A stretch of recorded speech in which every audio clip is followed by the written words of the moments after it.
welcome to your reading for January 31st through February 6th. My name is James. Inside joke I was laughing at. And I am an intuitive tarot reader, amongst other things. But for this purpose, this will be a reading for tarot cards. This is the first of many weekly and or monthly readings for all zodiac signs. I'm committing to readings for all zodiacs every week, every month, throughout the year, until I deem unnecessary, I guess. I have been developing my intuition for several years now. I've been reading cards for a little over a year. So even though I haven't been reading cards for all my life, like some people have, I'm very intuitive in my skills and my ability to discern knowledge that generally is not seen from the naked eye. So, and I put emphasis on the naked eye there. Those of you who are aware of the third eye and its ability to kind of peer into information beyond the physical realm, or I like to say the physical dimension. That's kind of what I'm referring to. So anyway, Leos, hope you enjoy this reading. And if you enjoy it and you get any kind of value out of it whatsoever, go ahead and like, subscribe, and possibly even share. I'm a Cancer, so I'm very deep in my understanding and my approach. And that's kind of how my readings are going to be. Very deep, revealing. You know, if you're drawn to this reading and any future readings, I don't read reversals, by the way. That's why I keep flipping them upside down, or upright, I guess. If you are drawn to any of these readings, then you're probably looking for some deep stuff. Just know that. I'm a very deep person. All right, let's see. I'll go ahead and draw these. I don't always do this, but by the way, this deck right here, the Gold Tarot, I'm not going to be using it after this first round of weekly readings because they're too flashy. They're kind of like fraying on me a little bit, and I don't like that. So I'm going to switch over to something else for the clarifying cards. So just keep that in mind. After this first set of weekly readings for all the zodiacs, I'm not going to be using these clarifier cards. So anyway, without further ado, let's get this started. So first card here, this is the overall essence. This is the theme that is playing out in your life during this week. That's the major theme, I guess I should say. And generally, whenever I'm setting up the videos, I use this card as like the phrase for the video itself, because this is what the major theme is, and then everything else kind of like parts playing for the theme. So this is the Queen of Cups. She's a very intuitive person. She's very much into her emotions, very calm. Sometimes this can represent someone kind of diving deep into their subconscious mind, but ultimately it's about happiness, intuition, and kind of following what guides your heart, basically. That's what I'm getting for some. For others, there could be a person in your life that kind of represents those qualities. Someone very balanced emotionally in a more feminine aspect that may have an influence over your life during this week. That could be playing a major role. And we'll kind of see we'll dive into what I mean by that as we go along this reading. So I'm going to move these out of the way. So the first card here is the King of Swords. And the extended card is the Page of Swords. So sometimes they can be a little bit rough around the edges. There's a lot of swords going on here. Actually, there's 5 sword cards. So definitely a lot of mental activity going on. A lot of mental challenges. Not all challenges, but because I do have the Ace of Swords here. The King of Swords, usually when I see these, especially these two playing out together, this is I feel like this is you, okay? This is someone who is very analytical in their approach. There might be some sort of venture or decision that's having to be made during this week that you're going to have to be able to analyze and see clearly through, so that you can actually stay unemotional, because the King of Swords is unemotionally attached or emotionally detached from the decision or that which he is trying to accomplish.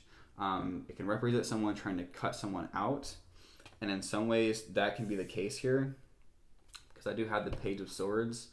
I'm getting two parts. Could either be cutting someone out because they're immature, they're trying to swing this sword at you, which represents being a little combative or trying to bring you down with your thoughts and your emotions. Or it could be the Page of Swords can also represent someone who is learning something new, a new idea, a new chapter in regards to learning. That's kind of what I'm picking up from here. So it's like you're gonna have to take it as it is. Don't be so emotional about it, and choose the best course of action that sounds logically correct. Okay, that's kind of what I'm getting here. The next card here is the Ten of Swords. It's a great card, at least picture-wise. I like the Ten of Swords. A lot of people are afraid of it because it does represent some sort of death. The death of an old way of being, old way of thinking and believing. And it can be quite painful, and it can be sudden in some ways, or it could be something you already are aware of that needs to die out. But ultimately, it shows someone being stabbed, dying from all these swords. And if you can see it, there's a dark cloud being risen above this person, and there's light in the background. So basically what that represents is you're being released from some sort of darkness, some sort of burden that's been kind of holding you back. And that's another decision because I do have the Two of Swords here.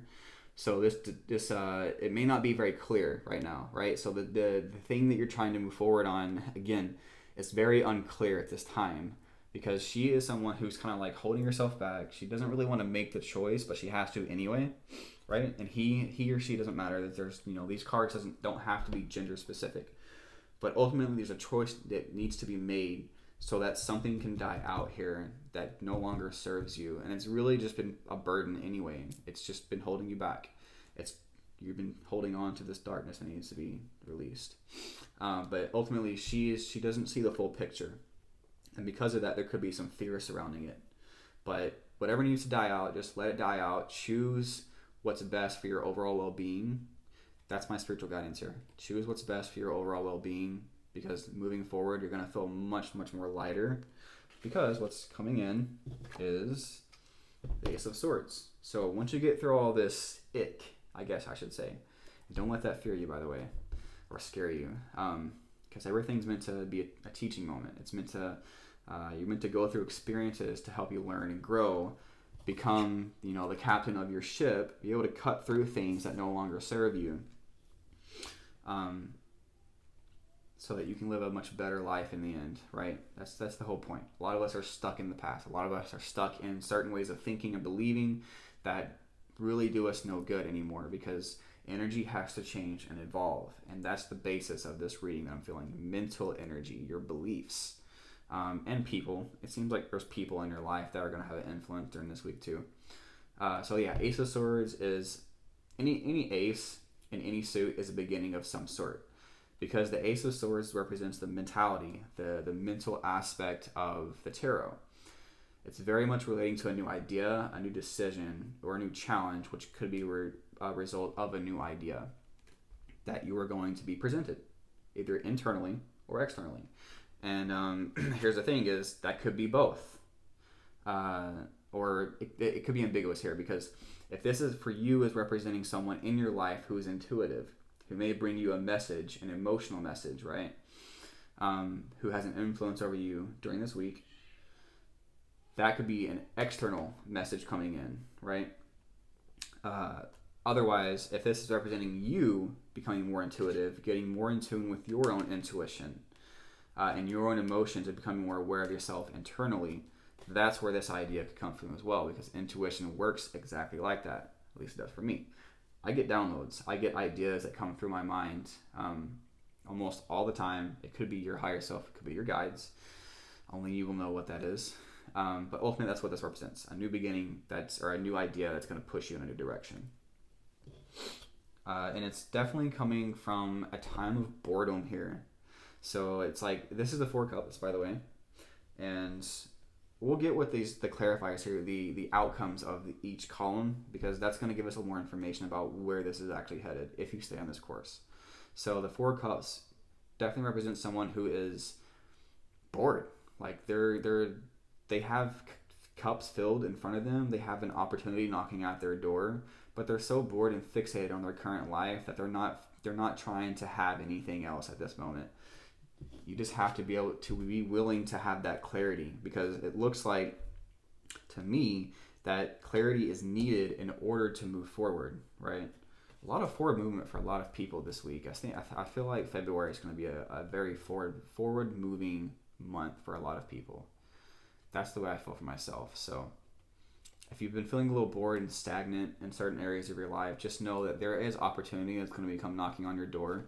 There's a cup being handed to this person. He's focused on all these things that he's not liking, just discontent, or not really discontent, but just bored with life. Things have been kind of the same. But pay attention to this new idea coming in, this new decision, this new challenge, this new venture, I guess. All right, so the first one, okay.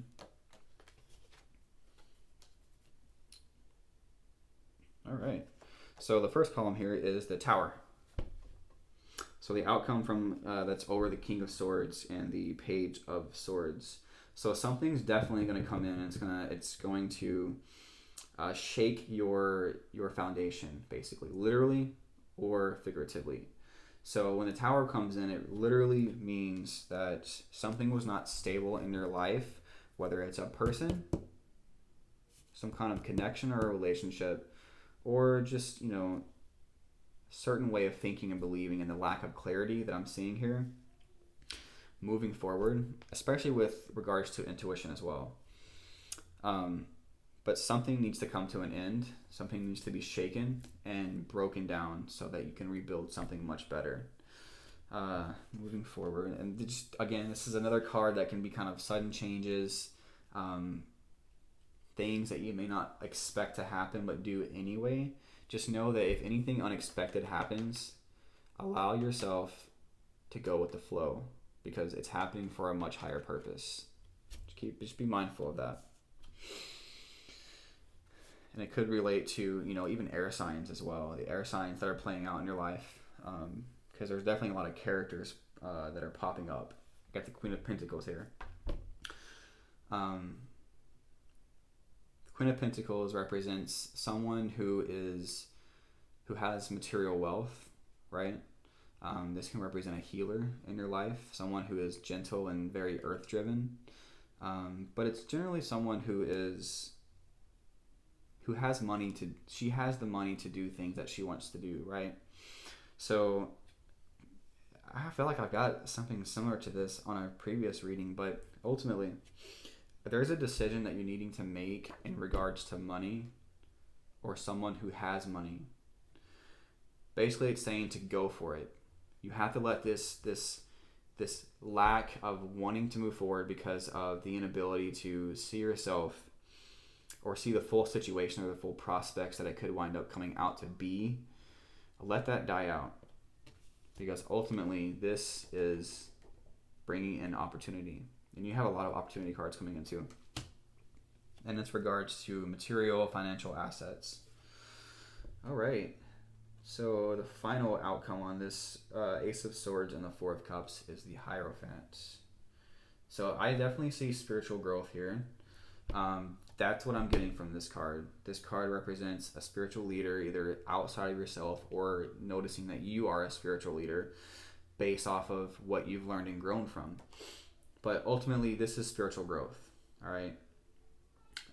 And also, for another side of this, if you don't think you're spiritually growing, this could be for another audience who might be looking for some sort of offer or an idea to move forward within an organization, right? Because the Hierophant in the tarot represents organizations, companies, businesses that you work for, or businesses that you own. Moving up. So that's kind of like what I'm getting from this last row. For some of you, it could be Ace of Swords, a new idea, a new decision moving forward on something that ultimately leads you out of this bored state, because there is opportunity knocking on this door, and it could be within some sort of organization. Okay, this is a great card.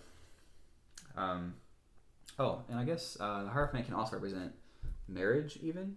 If you've been thinking about being married, are getting married, then that could be a representation here as well. So whatever resonates with you, I have to make it sort of ambiguous when it comes to the meanings, because I'm not just speaking to one person.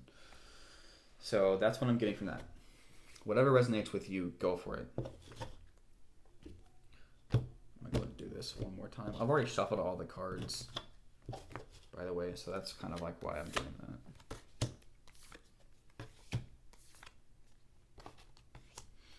Time to give rather than take. Okay. All right, so the first Oracle card here, by the way, Oracle cards I'm using is the Moonology deck. I vibe with this much more than anything that I've had so far, so that's what I'm sticking with.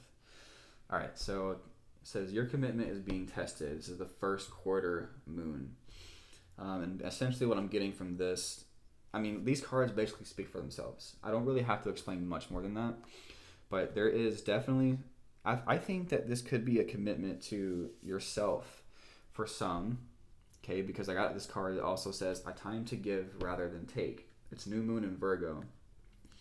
Virgo is like the sign, the zodiac sign that is focused on self, right? So I definitely, it's about self-improvement, kind of learning new things, moving forward on different ideas, but it's all to improve the self. And so this could be saying that you're being tested with your commitment to improve yourself.